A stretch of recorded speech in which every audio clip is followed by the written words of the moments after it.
पश्चिम बंगालमध्ये दुसऱ्या टप्प्यासाठीच्या निवडणूक प्रचाराला वेग. पंतप्रधान नरेंद्र मोदी यांच्यासह काँग्रेसचे नेते राहुल गांधी आणि तृणमूलच्या नेत्या ममता बॅनर्जी यांच्याही आज प्रचारसभा तसंच रोड शो.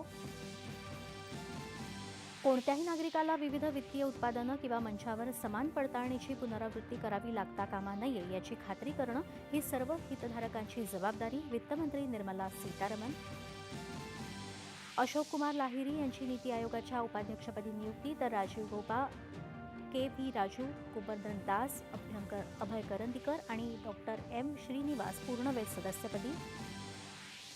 सध्याच्या हंगामाकरता किमान आधारभूत किमतीमधील गहू खरेदीत 15% वाढ करण्याचा सरकारचा निर्णय. यंदा 34.50 दशलक्ष टन एवढा गहू करणार खरेदी. इराणचे परराष्ट्र व्यवहार मंत्री अब्बास अराक्ची यांच्या नेतृत्वाखालील इराणचं शिष्टमंडळ रावळपिंडी इथं दाखल. मात्र अमेरिकेसोबत कोणत्याही बैठकीचं नियोजन नसल्याचं केलं स्पष्ट.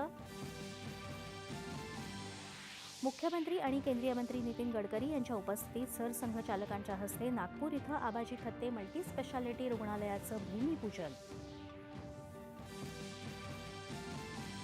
पोलिसांमुळेच राज्याचा विकास रथ चालवणं शक्य असल्याचं सांगत पोलीस सेवेला जागतिक दर्जाचं बनवण्याचा निर्धार उपमुख्यमंत्री एकनाथ शिंदे यांनी केला व्यक्त.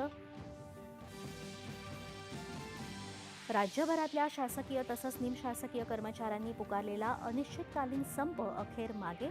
मुख्यमंत्र्यांसोबत झालेल्या महत्त्वपूर्ण बैठकीनंतर निर्णय जाहीर. आणि भारत आणि दक्षिण आफ्रिका महिला क्रिकेट संघामधील चौथा T20 सामना आज जोहान्सबर्ग इथं होणार. मालिकेत दक्षिण आफ्रिकेची 3-0 अशी आघाडी. नमस्कार.